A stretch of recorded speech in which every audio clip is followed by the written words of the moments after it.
Hello and welcome to Gamma classes.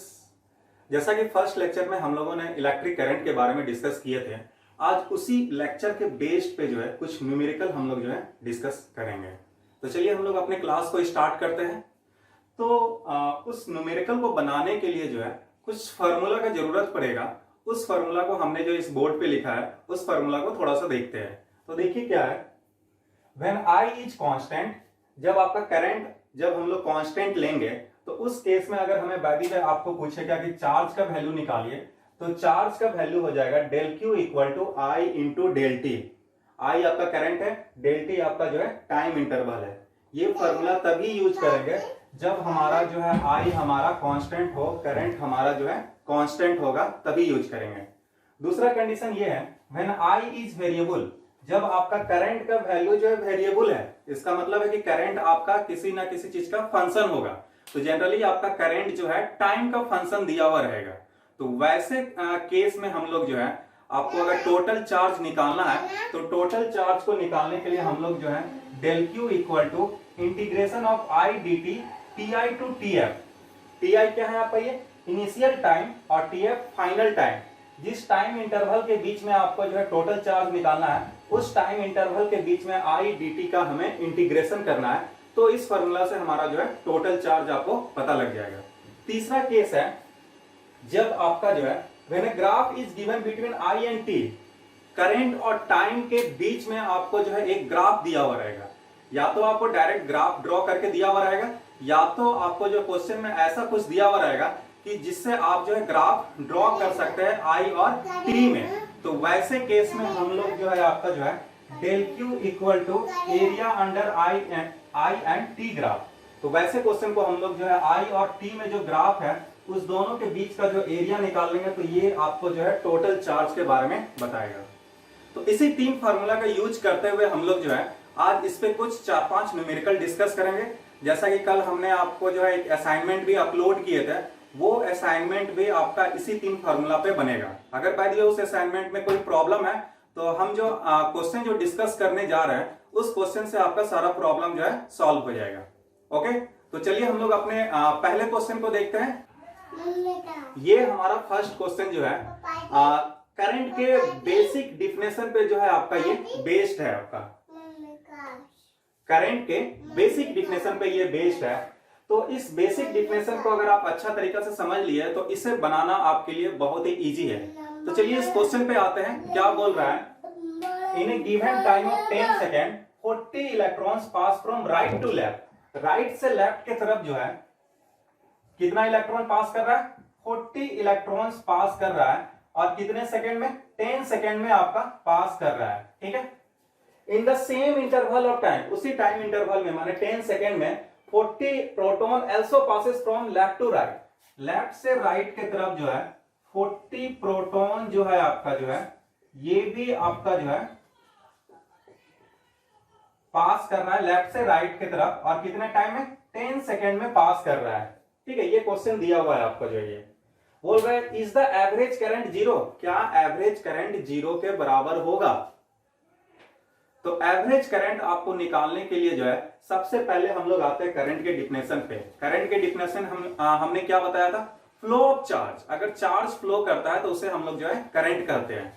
तो यहाँ पे दो तरह का चार्ज आपका जो है फ्लो कर रहा है, पॉजिटिव और निगेटिव। ये निगेटिव चार्ज आपका फ्लो कर रहा है राइट से लेफ्ट की तरफ जो है, और पॉजिटिव चार्ज फ्लो कर रहा है लेफ्ट से राइट की तरफ। तो हमें दोनों केस में आपको करंट निकालना है। आपको ये दोनों केस में हम लोग करंट निकालेंगे, उसके बाद देखेंगे क्या, तब उसके बाद हम उसका एवरेज करंट हम लोग निकालेंगे। ना कि हम जो है इलेक्ट्रॉन और प्रोटॉन का जो है आपका जो है ये एवरेज करंट हम लोग जो है उसके बेसिस पे करेंगे। पहले करंट निकालेंगे, जहां भी चार्ज फ्लो हो रहा है तो उसके लिए सबसे पहले हम लोग जो है करंट निकालेंगे। तो करंट हमारा क्या हो जाएगा, इस केस में 40 इलेक्ट्रॉन जब पास कर रहा है तो इसके लिए जो करंट होगा उसको बाय द वे हम जो है आई ई से डिनोट कर देते हैं। तो ये क्या हो जाएगा, I equal to Q by T होता है।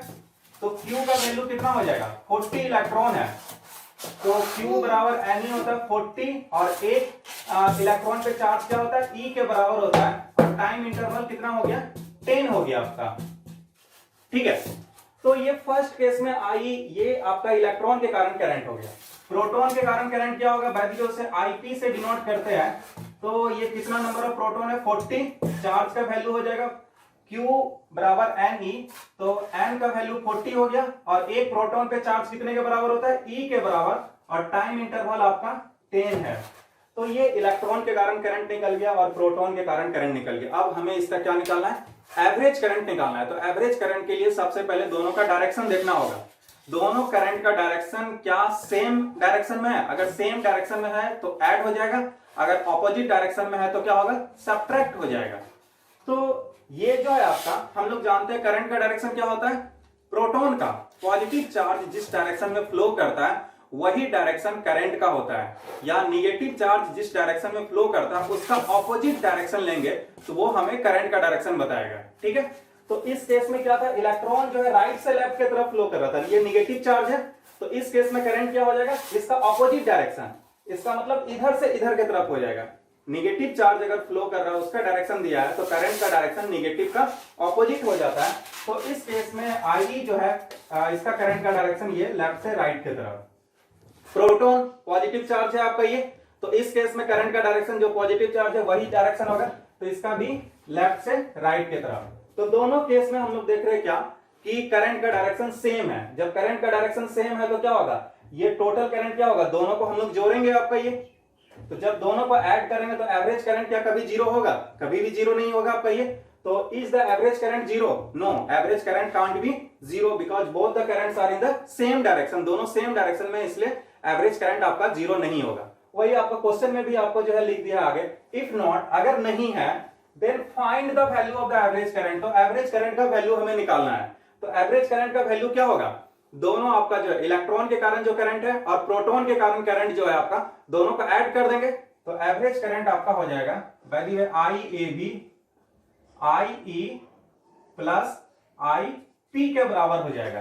तो चलिए इस दोनों को ऐड कर देते हैं, 40E/10 प्लस 40E/10 हो जाएगा, कितना हो जाएगा 8E हो जाएगा, 8E, और E का वैल्यू क्या होता है आपका, ये चार्ज का value 8 into 1.6 into 10 to power -19 आपका जो है ये इतना, ये वैल्यू आ जाएगा एवरेज करंट। अब इसे मल्टीप्लाई कर दीजिए, जो भी वैल्यू आएगा उतना एम्पियर ये एवरेज करंट हो जाएगा।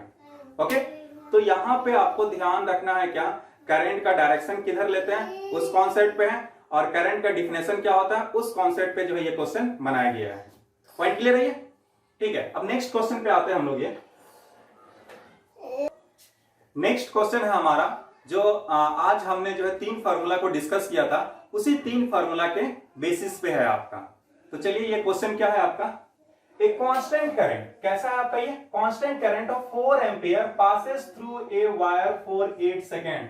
कोई करंट कांस्टेंट है जिसका वैल्यू जो 4 एम्पियर दिया हुआ है 8 सेकेंड तक जो है वो पास करता है। हमें निकालना क्या है आपको, ये find the total charge flowing through the wire in the given time interval. Total charge का वैल्यू हमें निकालना है। तो चार्ज का फॉर्मूला कौन सा लगेगा, अभी जस्ट हमने आपको बताया था, जब करंट कांस्टेंट होगा तो उस केस में टोटल चार्ज बराबर क्या हो जाएगा, I इंटू डेल टी हो जाएगा, सिंपल है। तो when I is constant, I is constant, तो यहां पे कांस्टेंट दिया हुआ है तो हमें टोटल चार्ज निकालना है, तो del Q equal to I into del T हो जाएगा। सिंपल ये फॉर्मूला हम लोग यूज कर देंगे। तो I का वैल्यू दिया हुआ है 4 ampere, 4 del T, time interval है 8 सेकेंड, तो ये हो गया 32, और यूनिट क्या हो जाएगा चार्ज का, कूलम हो जाएगा आपका ये इसका आंसर हो गया। बहुत ही सिंपल क्वेश्चन है आपका ये, सिर्फ आपको ध्यान रखना है कौन सा फॉर्मूला हमें जो है यूज करना है। ठीक है, अब नेक्स्ट क्वेश्चन हम लोग देखते हैं। Next question, a wire carries A current of 2 ampere, what is the charge that is flows through it cross sections in 1 second. आपका जो है करंट का वैल्यू दिया हुआ है और जो टाइम का भी वैल्यू दिया हुआ है, हमें निकालना क्या है, what is the charge, charge का वैल्यू निकालना है। तो बहुत ही आसान है आपका ये, तो Q बराबर क्या हो जाएगा, I into T, I T हो जाएगा, और यहां पे I का वैल्यू कितना दिया हुआ है 2 एम्पियर, और टाइम का वैल्यू दिया हुआ है 1 सेकेंड, तो आपका Q बराबर कितना आ गया, 2 कूलम आ गया। ठीक है, आपका चार्ज का वैल्यू हमें पता लग गया। आगे बोल रहा है how many electrons does this correspond to, इस 2 कूलम चार्ज में कितना इलेक्ट्रॉन होगा या कितने इलेक्ट्रॉन को ये कॉरस्पॉन्ड कर रहा है, पॉइंट कर रहा है, वो चीज हमें निकालना है। तो 1 कूलम में जो है आपका कितना इलेक्ट्रॉन होगा आपको मालूम है? जस्ट इसके फर्स्ट लेक्चर में हमने बताया था आपका जो है 1 कूलम में कितना इलेक्ट्रॉन होता है 625 और उसके आगे 16 जीरो, या साइंटिफिक नोटेशन में लिखेंगे तो 6.25 इंटू 10 टू पावर 18 इलेक्ट्रॉन्स होता है। तो अगर वैदी में वो वैल्यू याद है तो क्या हो जाएगा, 625 के आगे 16 जीरो इंटू 2 कर देंगे तो वहां से डायरेक्ट आंसर लिख सकते हैं। अगर वैदी में वो वैल्यू आपको याद नहीं है तो यहां पे कौन सा फार्मूला लगाएंगे, Q बराबर NE वाला फार्मूला हम लोग लगाएंगे। ओके, तो चलिए Q बराबर NE, नंबर ऑफ इलेक्ट्रॉन निकालना है हमें ये, तो Q इक्वल टू NE होता है बराबर 2 कूलम। तो N हमें निकालना है, N बराबर 2 बाई E, तो N बराबर 2 बाय E का वैल्यू कितना होता है 1.6 इंटू 10 टू पावर माइनस 19, और हम लोग जानते हैं 1.6 इंटू 10 टू पावर माइनस 19 जब डिनोमिनेटर में रहता है तो इसको डिवाइड करने पे कितना आता है 6.25 इंटू 10 टू पावर 18, और ये ऊपर 2 है आपका, ये इसको मल्टीप्लाई कर देंगे तो ये इतना नंबर ऑफ इलेक्ट्रॉन्स पता लग जाएगा हमें ये। ओके, तो ये आपको जो है सिंपल है, आपका जो है ये Q बराबर NE वाले माने क्वांटाइजेशन वाले जो है आपका फार्मूला पे जो है ये बेस्ड है। या सिंपल आप हमेशा याद रखिएगा 1 कूलम में कितना इलेक्ट्रॉन पास करता है 6.25 इंटू 10 टू पावर 18 इलेक्ट्रॉन। या आप ऐसा बोल सकते हैं कि 1 एम्पियर करंट जब भी किसी भी चीज से पास करता है तो 6.25 इंटू 10 टू पावर 18 इलेक्ट्रॉन उससे पास करता है 1 सेकेंड में। अगर या दूसरे भाषा में बोली तो 625 और उसके आगे 16 जीरो लगा देंगे, उतना इलेक्ट्रॉन्स पास होता है। तो उससे भी डायरेक्ट आप कर सकते हैं, 2 कूलम है तो उसमें कितना हो जाएगा, 2 से मल्टीप्लाई कर देना तो डायरेक्ट आप लिख सकते हैं। ओके, अब आते हैं नेक्स्ट क्वेश्चन पे, हम लोग आते हैं। चलिए नेक्स्ट क्वेश्चन हम लोग देखते हैं हमारा क्या है। The current in a wire varies with the time according to the relations. Current जो है आपका वेरी कर रहा है, इसका मतलब है करंट वेरिएबल में दिया हुआ है, और किस रिलेशन के अकॉर्डिंग, इस रिलेशन के अकॉर्डिंग दिया हुआ है, I equal to 3.0 ampere plus 2.0 ampere by second T। ठीक है, तो इस चीज को थोड़ा समझता है, ये लिखा हुआ क्या है। जनरली आपको करंट जो है आपका टाइम का फंक्शन होता है। आपको क्वेश्चन में क्या करेगा, कुछ आपको जो है ये जब भी रिलेशन लिखा हुआ रहेगा तो उसका यूनिट भी लिख देगा आपको साथ में, तो उस यूनिट से आपको जो है मतलब नहीं रखना है। आपको जो है सिर्फ वो देखिएगा कि करंट किसका फंक्शन है, टाइम का फंक्शन यहाँ पे दिया हुआ है, तो उस चीज पे ध्यान रखिएगा। जैसे ये एक्स्ट्रा फीचर आपको दे दिया I बराबर 3.0 एम्पियर, तो ये एम्पियर बना, ऐसा नहीं सोचिएगा कि ये वेरिएबल है, बस ये यूनिट दिया हुआ है। एक्चुअल में इसका फंक्शन क्या होगा, ये इस प्रकार दिया हुआ है, I बराबर 3 प्लस 2T दिया हुआ है, ये चीज आपको दिया हुआ है। ठीक है, तो हमें निकालना क्या है, how many electrons of charge pass across sections of the wire in the time interval between t0 to t4 second. जब टाइम का वैल्यू आपका 0 सेकेंड से लेकर 4 सेकेंड है, उस टाइम इंटरवल में कितना नंबर ऑफ इलेक्ट्रॉन्स जो है पास करता है, वो चीज निकालना है। नंबर ऑफ इलेक्ट्रॉन्स निकालना है, तो नंबर ऑफ इलेक्ट्रॉन्स निकालने के पहले जो है आपको सबसे पहले जो है अमाउंट ऑफ चार्ज निकालना पड़ेगा, Q का वैल्यू निकालना पड़ेगा। तो Q का वैल्यू निकालना है, और I कैसा दिया हुआ है, वेरिएबल है, किसी ना किसी चीज का फंक्शन है, तो कौन सा फार्मूला लगेगा, सेकंड वाला फार्मूला लगेगा, इंटीग्रेशन वाला फार्मूला लगेगा। तो उस इंटीग्रेशन वाले फार्मूला के हेल्प से हम लोग जो है टोटल चार्ज निकाल लेंगे। तो पहले चार्ज निकालने के बाद जो है नंबर ऑफ इलेक्ट्रॉन्स निकालेंगे, Q बराबर NE वाले फार्मूला से नंबर ऑफ इलेक्ट्रॉन्स पता लग जाएगा। ओके, तो चलिए उस फार्मूला को लेकर चलते हैं हम लोग। ये नेक्स्ट पार्ट भी इसका देख लेते हैं, क्या बोल रहा है, what constant current would transport the same charge in the same time interval। ठीक है, इतना टाइम इंटरवल में जो है कितना कांस्टेंट करंट जो है आपका जो है ये ट्रांसपोर्ट द सेम चार्ज जो है कितना कांस्टेंट करंट लेंगे ताकि जो है आपका जो है वो सेम चार्ज को ट्रांसपोर्ट करे उस सेम इंटरवल ऑफ टाइम में। तो इसे भी हम लोग जो डिस्कस करेंगे। पहले हम लोग जो फर्स्ट पार्ट को जो है बनाते हैं, उसके बाद जो सेकंड पार्ट में आते हैं। तो उसके लिए क्या करते हैं, इस पार्ट को थोड़ा रब करें।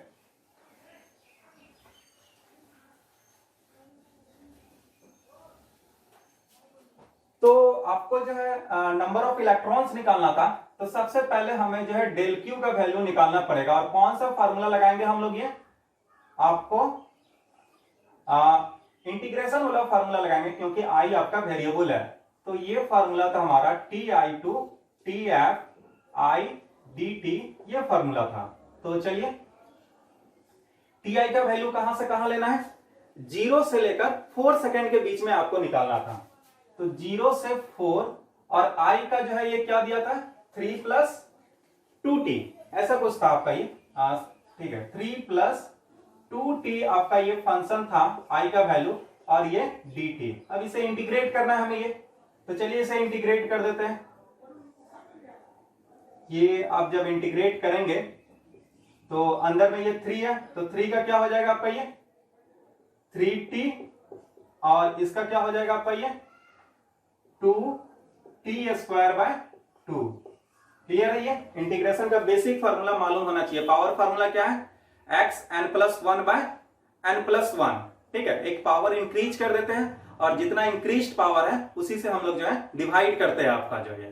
तो 3 है इसका, तो इसका क्या हो जाएगा, ये तो कांस्टेंट बाहर आ जाएगा, तो 3t हो जाएगा। और 2t है तो 2 बाहर आ जाएगा, t पे पावर 1 है, तो एक पावर इंक्रीज कर दिया, उससे डिवाइड कर दिया। ये बेसिक आपका पावर फार्मूला है इंटीग्रेशन का, वो आपको ध्यान में रखना है। या नहीं तो हम यहां पे लिख देते हैं x⁴n dt xn+1/n+1, फिर यहाँ पे c भी ऐड होगा, तो उतना हमें जो नहीं, ये आपको याद करना है। या ऐसे याद रख सकते हैं, पावर फार्मूला, इसे नाम कुछ भी नहीं दिया गया, लेकिन हम लोग अपने याद करने के लिए इसे पावर फार्मूला बोल सकते हैं। तो एक पावर इसमें इंक्रीज कर देना है, increase the power bye 1 and divide with the increased power. जो पावर जितना आपका पावर इंक्रीज हो गया एक से, उसी से आपको डिवाइड कर देना है। ठीक है, ये चीज हमेशा याद रखिएगा। और कांस्टेंट को हम लोग जो है बाहर कर देते हैं। ठीक है, तो ये 2 कैंसिल हो गया, तो हमारे पास, और ये इंटरवल कहां से कहां तक है, 0 से 4, तो 0 से 4 हो गया। अब इसे जब सॉल्व करेंगे तो ये वैल्यू को इसमें पुट करेंगे, तो 4 को जब यहां पुट करेंगे तो 3 × 4 + t का स्क्वायर, तो 4 का स्क्वायर, और माइनस 0 को पुट करेंगे, 0 को यहां पुट करेंगे तो ये 0 हो जाएगा, ये भी पार्ट 0 हो जाएगा। तो जब इसे सॉल्व करेंगे तो क्या हो जाएगा, 12 और +16, 12 + 16, ये कितना हो गया, 8 2 कितना, 28 कूलम ऑफ चार्ज आ गया। 0 से 4 सेकेंड के बीच में जो है आपका जो उस इंटरवल में 28 कूलम ऑफ चार्ज पास कर रहा है। लेकिन क्वेश्चन बोल रहा है क्या, how many number of electrons passes, कितना नंबर ऑफ इलेक्ट्रॉन्स पास करेगा। तो चार्ज जब पता लग गया तो नंबर ऑफ इलेक्ट्रॉन्स भी पता लग जाएगा। तो उसमें कौन सा फॉर्मूला लगाएंगे, तो हम लोग जो है वहां पर फार्मूला कौन सा लगेगा, Q = n E वाला फार्मूला लग जाएगा। Q का वैल्यू हमें दे दिया गया है 28 कूलम, और n का वैल्यू हमें निकालना है, और E का वैल्यू तो हमें मालूम ही है। तो n बराबर कितना हो जाएगा, 28/E, 28/1.6 × 10⁻⁻19। और हम लोग जानते हैं 1/1.6 × 10⁻⁻19 कितने के बराबर होता है, 6.25 × 10⁻18। ये चीज हमेशा याद रखिएगा, आपको हमेशा मिलने वाला है। तो 6.25 × 10⁻18 ये हो गया, और ये × 28, इसको सॉल्व कर लीजिएगा, मल्टीप्लाई कर लीजिएगा, इतना ही नंबर ऑफ इलेक्ट्रॉन्स जो है पास करेगा। ठीक है, तो ये फर्स्ट पार्ट में ध्यान रखना है आपको, क्या, चार्ज निकालने के लिए कौन सा फार्मूला हम लोग निकालेंगे। कभी भी नंबर ऑफ इलेक्ट्रॉन्स आपको पूछे क्वेश्चन में, तो सबसे पहले जो है टोटल चार्ज आप निकाल लीजिएगा, तभी जाके नंबर ऑफ इलेक्ट्रॉन्स हम लोग जो है निकाल सकते हैं। क्योंकि नंबर ऑफ इलेक्ट्रॉन्स निकालने के लिए फार्मूला क्या है, Q = ne है। तो उस फार्मूला को यूज करने के लिए आपको टोटल चार्ज पता रहना चाहिए। क्योंकि आपको जो E का वैल्यू तो हमें मालूम नहीं रहता, 1.6 × 10⁻⁻19 ये हमें मालूम रहता है। और यहां पे दिया हुआ क्या था, I जो है वेरिएबल के फॉर्मेट में दिया हुआ था, या टाइम के फंक्शन में के रूप में दिया हुआ था। तो इंटीग्रेशन वाला फार्मूला यहां पर लगेगा, I dt आपका जो है 0 से 4 सेकेंड के बीच में हम लोग इसे जो है इंटीग्रेट करेंगे। ओके, तो यहां पे हमारा जो है ये टोटल नंबर ऑफ इलेक्ट्रॉन्स हमें निकल गया। दूसरा पार्ट इसके क्वेश्चन में देखते हैं क्या बोल रहा है, what constant current would transport the same charge in the same time interval। Same charge बोल रहा है, इसका मतलब चार्ज का वैल्यू हमें दिया हुआ है, Q बराबर जो है कितना, जो निकाले हुए हम लोग जो है 28 कूलम, सेम टाइम इंटरवल कितना था, 0 से 4 था, तो डेल टी बराबर आपका जो है 4 सेकेंड था। तो इतना ही चार्ज पास होना चाहिए और इतना ही टाइम इंटरवल में कितना कांस्टेंट करंट आपको जो है ये पास करेगा, 28 coulomb of charge in 4 second. तो कांस्टेंट करंट के लिए चार्ज का कौन सा फॉर्मूला था, Q बराबर जो है आपका I इंटू डेल टी। तो सेम उस फॉर्मूला को अगर हम लगाए, Q बराबर या डेल Q कुछ भी लिख दीजिए, I इंटू डेल टी वाला फॉर्मूला हम लोग लगा देते हैं। तो डेल Q का वैल्यू जो है 28 कूलम है, 28 कूलम, और I इंटू डेल टी का फॉर्मूला जो टाइम का वैल्यू जो है 4 सेकेंड दिया। ये फॉर्मूला हम लोग क्यों यूज कर रहे हैं, क्योंकि यहाँ पे पूछ रहा है कांस्टेंट करंट का वैल्यू निकालिए। तो कांस्टेंट करंट के लिए हम लोग ये फॉर्मूला लगाते हैं आपका ये। तो यहां से I का वैल्यू इजीली निकल जाएगा 7 टाइम्स में। तो I इक्वल टू 7 एम्पियर आपका करंट अगर पास करता है उस कंडक्टर से 4 सेकेंड तक, तो आपका जो है ये 28 कूलम ऑफ चार्ज जो है पास 28 कूलम ऑफ चार्ज जो फ्लो करेगा अगर ये कांस्टेंट करंट है। और वेरिएबल करंट के फॉर्मेट में जो है 3+2t के फॉर्मेट में आपका जो वो पास कर रहा है, हर आपका जो है ये सेकेंड में जो है आपका जो है करंट का वैल्यू जो है चेंज कर रहा है।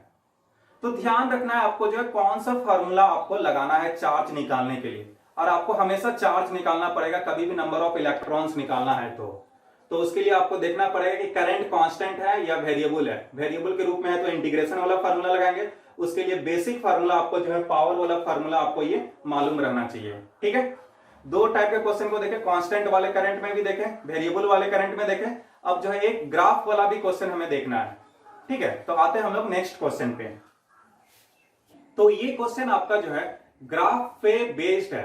इस क्वेश्चन में सिर्फ आपको लैंग्वेज दिया हुआ है, ग्राफ नहीं दिया हुआ है। इस लैंग्वेज के हेल्प से आपको सबसे पहले जो ग्राफ बनाना है और ग्राफ बनाने के बाद जो है ये क्वेश्चन सॉल्व करेंगे। तो बहुत ही इजी है, ग्राफ का अगर बेसिक कॉन्सेप्ट आपको मालूम है तो ये इजीली जो है इसका ग्राफ बन जाएगा। देखिए क्या बोल रहा है, current passing through the wire decreases linearly from 10 to 0 ampere. Current जो है किसी भी वायर से पास कर रहा है तो कैसे डिक्रीज कर रहा है, लिनियरली डिक्रीज कर रहा है। लिनियरली डिक्रीज कर रहा है, इसका मतलब क्या हो रहा है, वो आपका ग्राफ स्ट्रेट लाइन में होगा। लिनियर का मतलब ये स्ट्रेट लाइन होता है, तो डिक्रीज कर रहा है। और डिक्रीजिंग ग्राफ जो है स्ट्रेट लाइन के केस में कैसा होगा आपका, ये इस प्रकार आपका होगा। ठीक है, और कहां से कहां करंट आपका डिक्रीज कर रहा है, 10 से 0 तक जो है आपका ये डिक्रीज कर जा रहा है। ठीक है, इन 4 सेकेंड में आपका डिक्रीज कर जा रहा है। तो बाय द वे हम लोग जो है ये y एक्सिस और ये x एक्सिस है, तो करंट का वैल्यू जब टाइम 0 था, टाइम को जनरली हम लोग x एक्सिस पे लेंगे, तो आपका करंट का वैल्यू कितना था, 10 एम्पियर था। और टाइम जब 4 सेकेंड हो गया उस केस में वो कितना हो जाता है, 0 हो जाता है। बाय द वे यहां पर 4 सेकेंड आपका जो है ये वैल्यू है, तो यहां पे करंट का वैल्यू 0 हो गया। करंट को हम लोग जो है ये y एक्सिस की तरफ जनरली हम लोग लेते हैं आपका ये।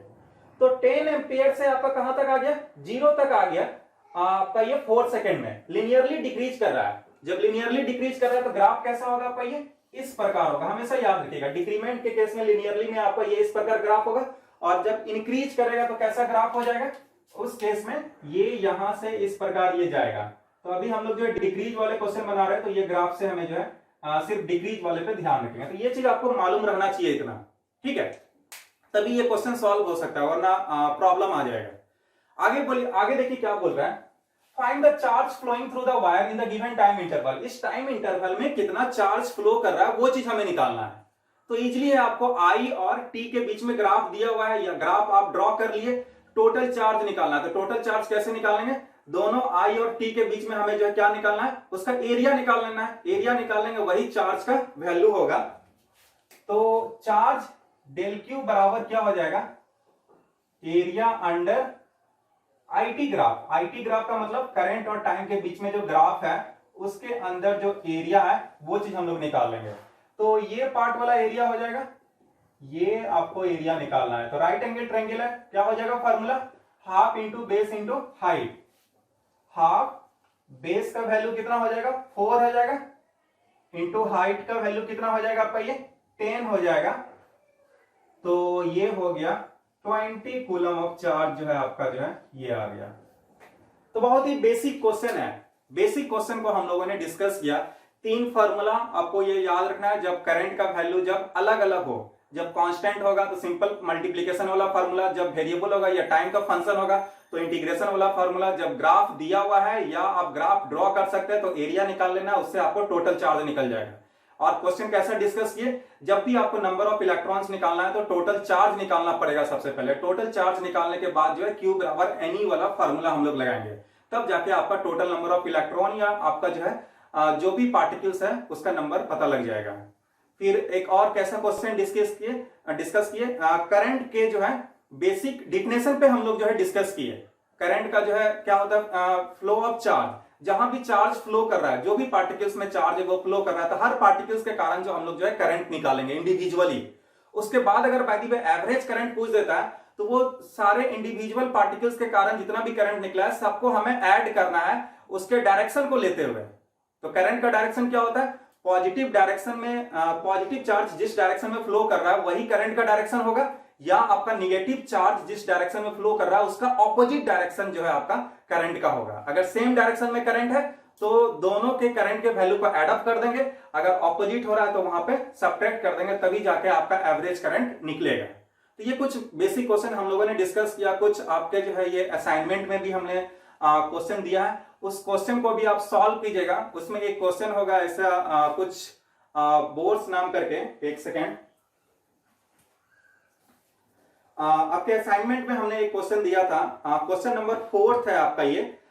In Bohr model the electron of hydrogen atoms moves in a circular orbit of radius 5.3 into 10⁻11 metre with speed of 2.2 into 10⁶ metre per second. Determine the frequency F and the current I in the orbit. उस assignment के 4th number question को आप जो है बनाइएगा, 4th 5th 6th कम से कम ये इतना जरूर बनाइएगा।